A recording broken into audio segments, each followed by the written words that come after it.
और इसी बीच योग गुरु बाबा रामदेव एक प्रेस कॉन्फ्रेंस कर रहे हैं। आइए कुछ भी ले चलते उसी प्रेस कॉन्फ्रेंस। तसल्ली है, प्रसन्नता है कि कोर्ट ने जो एक सत्य था उसका समर्थन किया और अनीति का महिमा मंडन होने से रोका।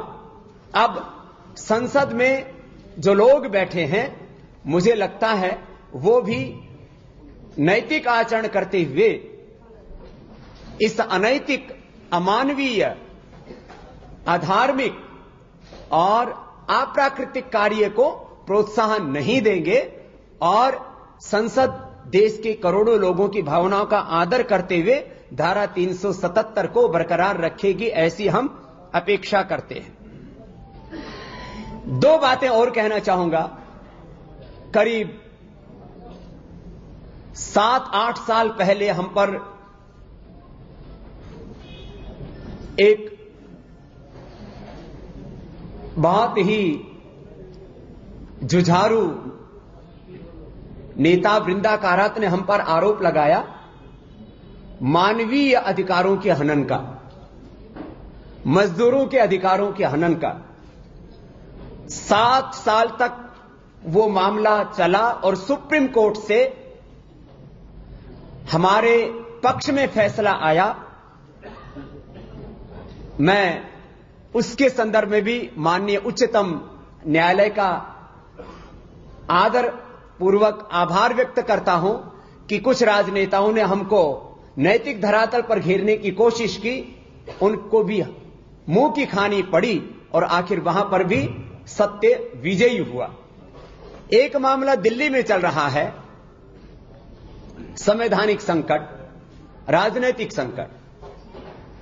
मैं आदरणीय केजरीवाल जी और आप पार्टी के वो तमाम लोग जो संविधान और कानून का सम्मान करने की बात करते हैं और लोक भावनाओं के अनुरूप शासन चलाने के लिए संकल्प व्यक्त करते हैं, मैं उनसे कहूंगा कि वो अपने संवैधानिक दायित्व से पलायन नहीं करें और संवैधानिक दायित्व से पलायन होगा यदि उनको कांग्रेस बिना शर्त समर्थन देकर के और सरकार बनाने के लिए यदि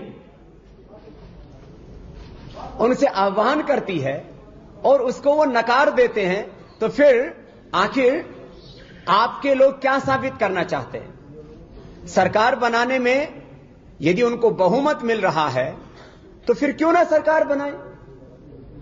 और यदि वो सरकार नहीं बनाते तो इसका मतलब उनके भीतर किसी न किसी तरह का कोई डर है कि वो जो उन्होंने वादे किए उनको कैसे पूरा कर पाएंगे। और जब उनको बहुमत मिल जाता है तो बहुमत में आने के बाद अपनी आइडियोलॉजी, अपनी प्रिंसिपल्स और अपनी पॉलिसीज के अनुसार वो काम करे।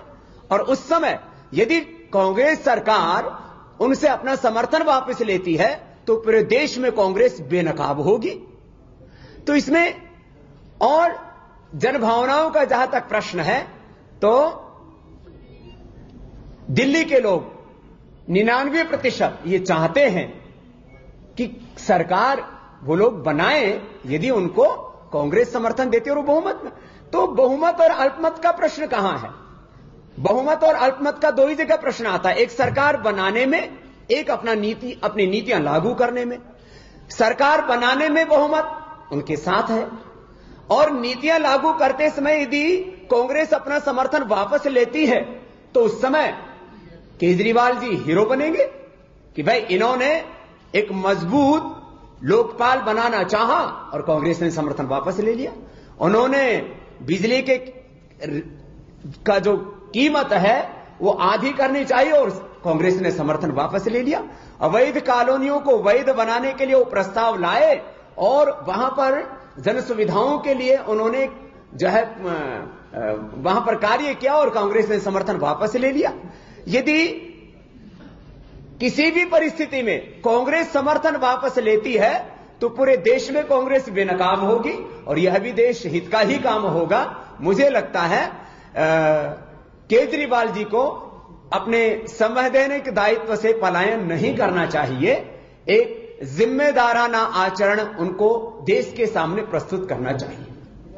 स्वामी जी, आपको लगता है कि अरविंद केजरीवाल ने जो घोषणाएं की थी उन्हें डर लगता है कि शायद वो पूरा ना कर पाए, इसीलिए वो सत्ता में नहीं आ रहे हैं, वो मुख्यमंत्री पद की शपथ नहीं, वो एक ही बात कह रहे हैं कि भैया हम तो पूर्ण बहुमत से जब गवर्नमेंट बनेगी तो ही शपथ लेंगे। तो बहुमत किसके लिए चाहिए? सरकार बनाने के लिए और काम करने के लिए। बाकी विपक्ष में भी बैठ के क्या करते हैं? विरोध कर सकते हैं। तो अब तो उनको सत्ता पक्ष में बैठ करके अपने सारे वादे पूरा करने का अवसर मिलेगा। और यदि ऐसी परिस्थितियों में बहुमत का, मैंने कहा, दो ही जगह आवश्यकता पड़ती है। अपने काम पूरा करने के लिए उनको जो है बहुमत चाहिए, उसको कोई भी विधेयक वहां पर पास करना है, कोई कानून वहां पर पास करना है, कोई जो है नई योजना वहां पास करनी है, तो उनको सरकार बनाने के लिए बहुमत पहले ही मिल रहा है। और अपनी आइडियोलॉजी, प्रिंसिपल्स और पॉलिसीज को लागू करने के लिए यदि कांग्रेस समर्थन वापस लेती है तो दोनों ही परिस्थितियों में जब दुनिया के सामने उनको इज्जत मिलेगी तो फिर डर किस बात का? स्वामी जी, बीजेपी सबसे बड़ी पार्टी बनी उभरी है।